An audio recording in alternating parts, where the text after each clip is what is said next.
बिस्मिल्लाहिर्रहमानिर्रहीम। अस्सलाम वालेकुम माय डियर स्टूडेंट्स अपने लेक्चर नंबर 5 के साथ जो कि बीट्स के वाले से नेशनल बुक फाउंडेशन का अंजुम मजीद ख्वाजा आपके सामने हाजिर खिदमत है। डियर स्टूडेंट्स, आज हम पढ़ने जा रहे हैं बीट्स क्या होती हैं। इससे पहले हमने सुपर पोजिशन ऑफ वेव्स को बहुत अच्छे तरीके से स्टडी किया, बड़ा खंगाला उस टॉपिक को। फिर उसके बाद हमने इंटरफेरेंस और उसकी टाइप्स को भी बहुत अच्छे तरीके से पढ़ने की एक अदना सी कोशिश की। आज हम ये पढ़ेंगे कि अगर दो फ्रीक्वेंसीज थोड़ी सी उनमें फर्क हो, थोड़ा सा फर्क, स्लाइटली फर्क हो, और दोनों एक ही डायरेक्शन में जा रही हो, तो वो बीट पैदा करती हैं, बीट्स। इससे पहले मैंने जो इंटरफेरेंस पढ़ाया था उसमें मैंने ये कहा था कि जब दो वेव्स दोनों की फ्रीक्वेंसी सेम हो और दोनों एक ही डायरेक्शन में ट्रैवल कर रहे हो, तो जब वो एक दूसरे के साथ सुपरपोज होते हैं तो वो हमारे पास इंटरफेरेंस के पैटर्न को जनरेट करते हैं। तो उसकी भी टू टाइप्स हमने पढ़ी थी कि कब कंस्ट्रक्टिव इंटरफेरेंस पैदा होती है और कब आपकी डिस्ट्रक्टिव इंटरफेरेंस पैदा होती है। आज मैं आपको बीट्स के वाले से पढ़ाऊंगा। Before starting the definition, let me tell you what the beats, how the beats produced actually. तो आपकी बीट्स कैसे प्रोड्यूस होती है, ये देखें स्टूडेंट्स।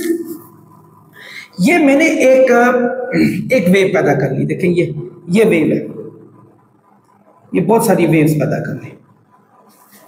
आप समझ रहे हैं, नहीं समझ रहे?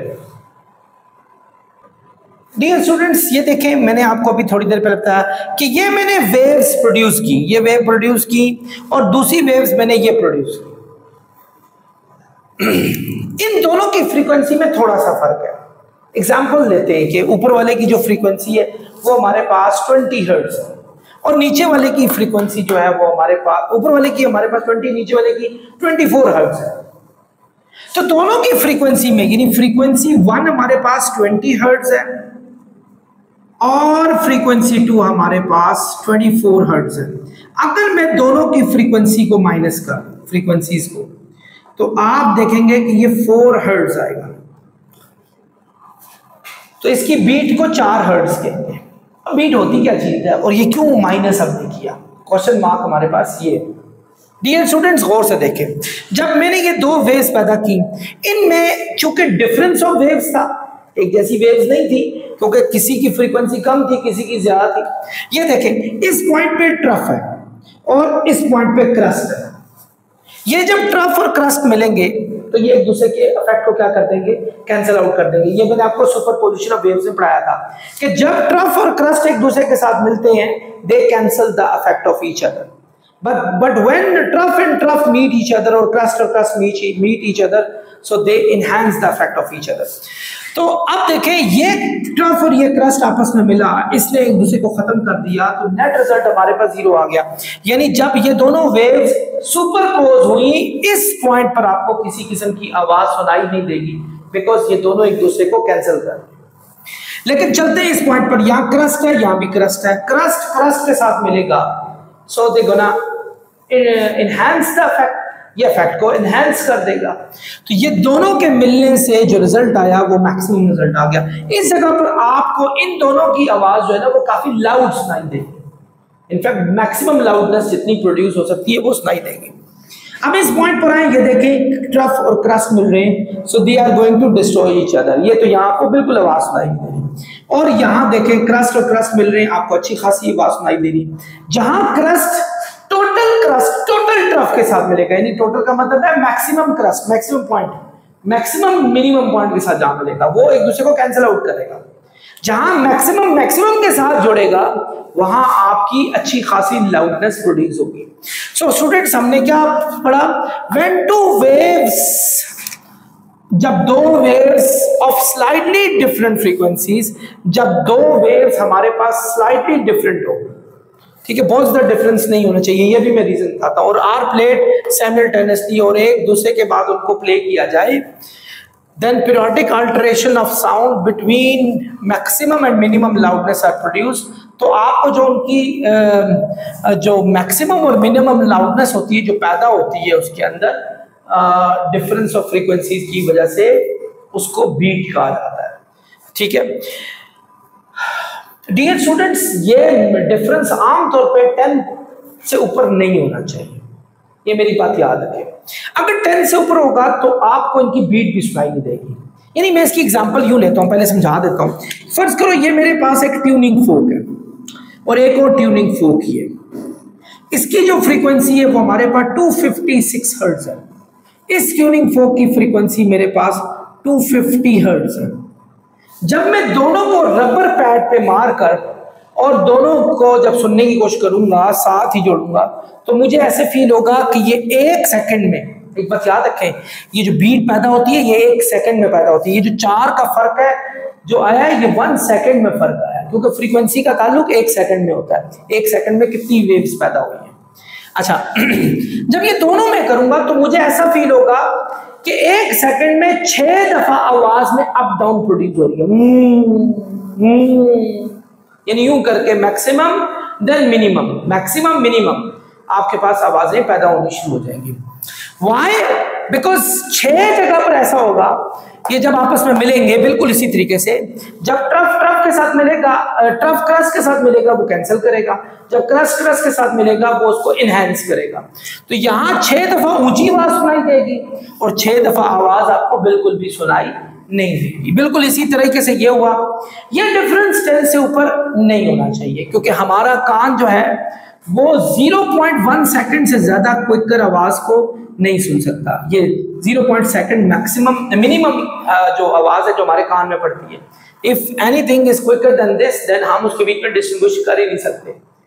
यानी इसका मतलब है 1 सेकंड में 10 वेव्स अगर हो, 1 सेकंड में अगर टाइम, अगर आपके पास 1 सेकंड है और आपकी बीट्स आ रही हैं कितनी, 10 बीट्स आ रही हैं, तो एक बीट को आपके कान के अंदर पहुंचने में तो आप क्या करें, 1/10 करें, 0.1 सेकंड पर बीट बन रही है।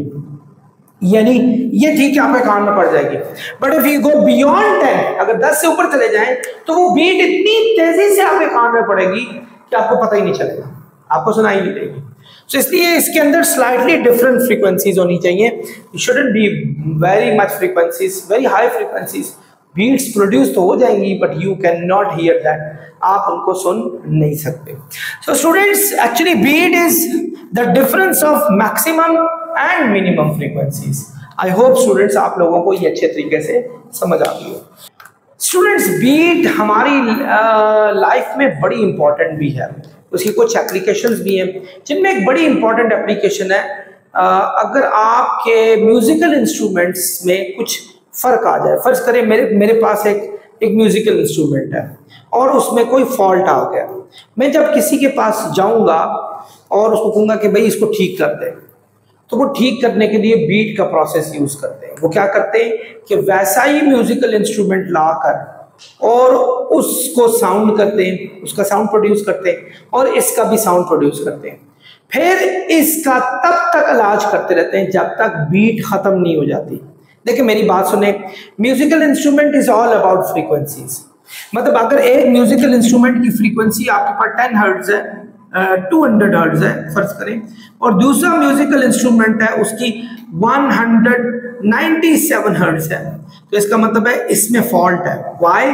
इसकी फ्रीक्वेंसी, एक्चुअल फ्रीक्वेंसी 200 हर्ट्ज होनी चाहिए।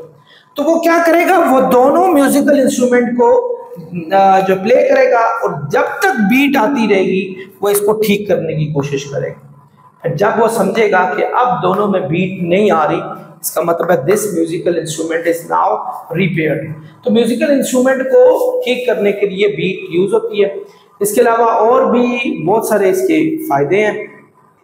इसमें एक अल्ट्रासोनिक इमेजिंग भी आ जाती है और रेडार स्पीड ट्रैप्स भी आते हैं, ये भी इसके फायदों में आते हैं। आई होप आप समझ गए। डियर स्टूडेंट्स, अब चलते हैं हम अपनी स्टेशनरी वेव्स पर। हमने पहला जो पढ़ा था वो इंटरफेरेंस के बारे में पढ़ा, जिसमें मैंने ये पढ़ाया कि दो वेव्स जब दोनों एक ही डायरेक्शन में, सेम फ्रीक्वेंसी, सेम एम्पलीट्यूड और सेम डायरेक्शन में जाएं तो हमारे पास इंटरफेरेंस पैदा होती है। उसकी भी 2 टाइप्स मैंने पढ़ाई थी, आप पिछला लेक्चर को अच्छे तरीके से देखिएगा। तो एक कंस्ट्रक्टिव थी, एक डिस्ट्रक्टिव थी। उसके बाद मैंने बीट के बारे में पढ़ाया कि जब दो waves having slightly different frequencies and they move in the same direction and they form beats, वो बीट्स पैदा करती हैं। तो अब मैं चलता हूं स्टेशनरी वेव्स पर। ऑल्दो के स्टेशनरी वेव खुद एक बहुत बड़ा टॉपिक है, मैं नेक्स्ट वीडियो में इसके हवाले से बहुत इंपॉर्टेंट बातें भी बताऊंगा। स्टेशनरी वेव्स तब प्रोड्यूस होती हैं स्टूडेंट्स जब दो wave when two identical, identical का मतलब एक ही जैसी वेव्स हैविंग सेम स्पीड हो, एम्पलीट्यूड भी सेम हो और फ्रीक्वेंसीज भी सेम हो, लेकिन ये अपोजिट डायरेक्शन में ट्रेवल कर रही हो।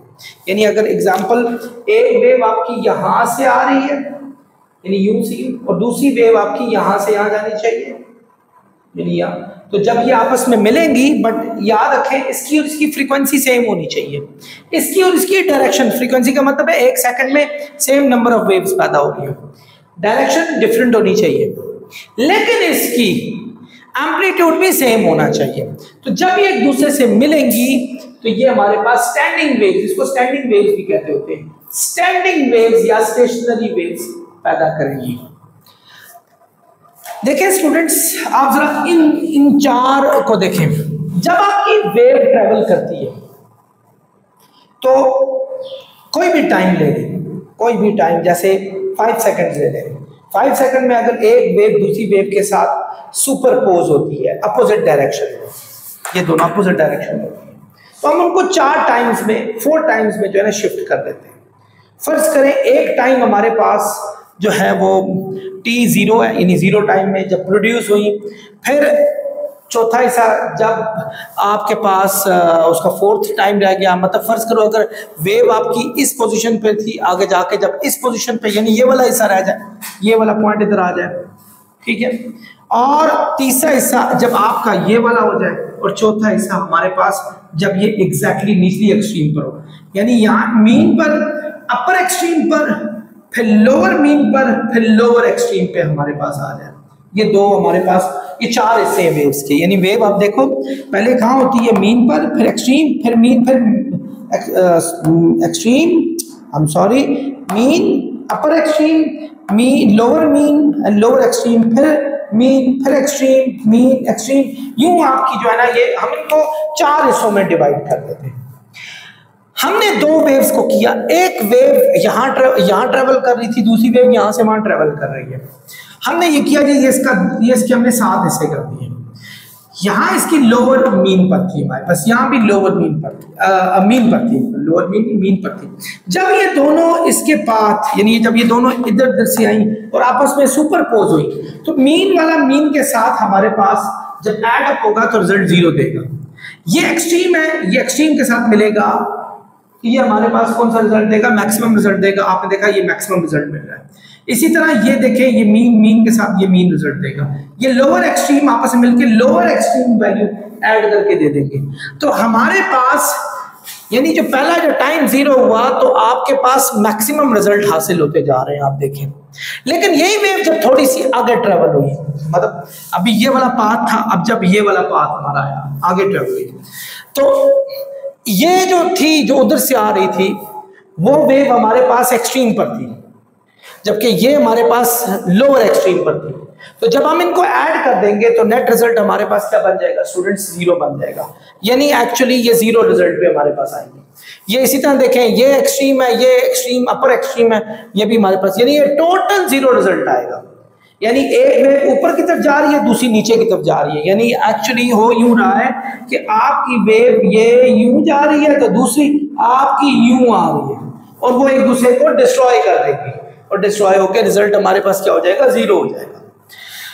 अगेन जब हम ये तो एक चौथाई टाइम, दूसरा यानी 1/4 टाइम, हाफ टाइम में जब बात होगी, अगेन अब ये हमारी जो है ये जो वेव थी, ये वाली वेव थी, ये अब हमारे पास नीचे आ गई, यानी ऊपर से नीचे आ गई हमारे पास ये, और ये वाली वेव जो थी, ये वाली वेव ये नीचे से इधर चली गई। यानी हमने एक वेव का देखें ना, गौर से देखें, हमने एक वेव के 4 हिस्से किए, एक हिस्सा, 2 हिस्सा, 3 हिस्सा, 4। जब वेव इधर थी तो मैंने रिजल्ट बताया, जब एक वेव इधर थी यानी इस पॉइंट पर थी और दूसरी वेव नीचे पहुंच गई थी तो वो भी मैंने आपको बता दिया।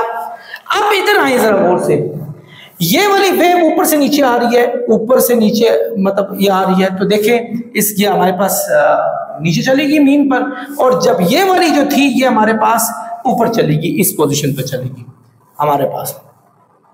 तो जब ये आपस में मिलेंगी, अब ये लोअर साइड पे मैक्सिमम रिजल्ट है, देखिए ये मैक्सिमम है, ये मैक्सिमम है, ये जब आपस में जोड़ेंगे तो ये आपको एक मैक्सिमम रिजल्ट इस साइड पर देंगे। इसी तरह ये भी जोड़ेंगे आपको मैक्सिमम रिजल्ट देंगे, ये जोड़ेंगे आपको लोअर मैक्सिमम देंगे। तो ये एक्चुअली सिलसिला यूं ही चलता जाएगा, पहले एक्सट्रीम पे चलती जाएंगी, फिर मीन पे, फिर एक्सट्रीम पे, फिर मीन पे, यहाँ फिर आके फिर दोबारा, या जब चौथा हिस्सा आएगा तो ये दोबारा मीन पे चली जाएंगी सारी की सारी। यानी इन तमाम बातों से हमारे पास साबित होती है कि जब दो आइडेंटिकल वेव सेम स्पीड और सेम फ्रीक्वेंसी में ट्रैवल करती हैं तो वो हमारे पास अपोजिट डायरेक्शन में हो तो उनको हम स्टेशनरी वेव्स या स्टैंडिंग वेव्स कहते हैं। डियर स्टूडेंट्स, देखें फाइनल रिजल्ट क्या हासिल होगा। इसका फाइनल रिजल्ट ये हासिल होगा कि इसमें ये लूप्स पैदा होने शुरू हो जाएंगे, ये लूप्स, यानी किसी ये एक्चुअली होता यूं है, ये मेरी बात याद रखिएगा, एक वेव हमारी ये आ रही है और एक वेव हमारी ये जा रही है ऊपर ऐसे, तो ये actually this is called, they are reflect, इसको रिफ्लेक्शन भी कहा जाता है, एक दूसरे का रिफ्लेक्शन। कि ये यहां से आएगी, यहां से आएगी, इस जगह पर हैंग हो जाएगी, यहां से आगे एनर्जी ट्रांसफर नहीं कर सकती, तो ये अप एंड डाउन मूवमेंट करती रहती है, अप एंड डाउन, यानी अप एंड डाउन मूवमेंट में चलती रहती है। इसकी सबसे अच्छी एग्जांपल है कि इसको प्रोड्यूस करने का एक सबसे अच्छा तरीका है कि आप एक किसी भी स्ट्रिंग को अगर आप किसी भी जगह से हैंग करके हिलाना शुरू कर दें तो ऑब्वियसली आप जब एक ही फ्लो में हिला रहे होंगे तो आप एक ही जैसी फ्रीक्वेंसी पैदा कर रहे होंगे। जब वो वहां टकरा कर वापस आएगी इतनी देर में आप दोबारा प्रोड्यूस कर रहे होंगे, तो जब वो आपस में एक दूसरे के साथ सुपरपोज करेंगी तो आपको अप डाउन मूवमेंट नजर आनी शुरू हो जाएगी। इसकी जो अपर पार्ट होता है स्टूडेंट्स, इसको एंटी नोड कहते होते हैं, एंटी नोड ए से भी जाहिर किया जाता है, और इसका जो मिडिल पार्ट होता है इसको नोड कहते होते हैं, नोड। ये एंटी नोड है, ये नोड है, ये एंटी नोड है। एंटी नोड में मैक्सिमम डिस्प्लेसमेंट है और जो नोड में हमारे पास जीरो डिस्प्लेसमेंट होता है, बिल्कुल जीरो डिस्प्लेसमेंट। याद रखें इसमें एनर्जी पास नहीं हो सकती, और ये एक किस्म का रिफ्लेक्शन है, एक दूसरे का रिफ्लेक्शन हमारे पास होता है। डियर स्टूडेंट्स, आप लोगों ने एक चीज देखी कि जब हम इनको बनाते हैं, ये देखें, तो इनके कुछ नोड्स बनते हैं और कुछ एंटी नोड्स बनते हैं। स्टूडेंट्स नजर आ रहा है, चेक करें। अच्छा, ये नोड्स बनते हैं, ये जो अपर पार्ट होता है इसको एंटी नोड कहा जाता है, और जो ये जहां डिस्प्लेसमेंट इसका जीरो होता है उसको नोड कहते होते हैं, एन से जाहिर करते हैं। स्टूडेंट्स, एक कंप्लीट वेवलेंथ यहां से स्टार्ट होके यहां तक होती है, यानी याद रखें ये एक लूप है, ये पूरा दो लूप्स मिलकर एक वेवलेंथ बनाते हैं, टू लूप्स ज्वाइन होते हैं तो एक वेवलेंथ बनाते हैं। अच्छा, पहली चीज इसमें एनर्जी ट्रांसफर नहीं होती, यानी एनर्जी आपकी, मैंने कहा है चूंकि एक वहां से आ रही है, यहां से आ रही है, तो दे आर एक्चुअली रिफ्लेक्शन, ये एनर्जी को ट्रांसफर नहीं करते, ये अप डाउन मूवमेंट करते हैं। इसकी सबसे अच्छी एग्जांपल आप लोगों ने देखा होगा, आपके घरों की मोटरें जब हो, ये फ्रिज वगैरह हिल रहे हो, तो कभी ऐसा नहीं होता कि वो एनर्जी ट्रांसफर होकर आगे चली जाए, वो अपनी बस पोजीशन पे हिलते रहते हैं। They don't transfer their energy to anywhere, वो किसी के और शिफ्ट नहीं होते, उसी जगह पर मौजूद रहते हैं हमारे पास।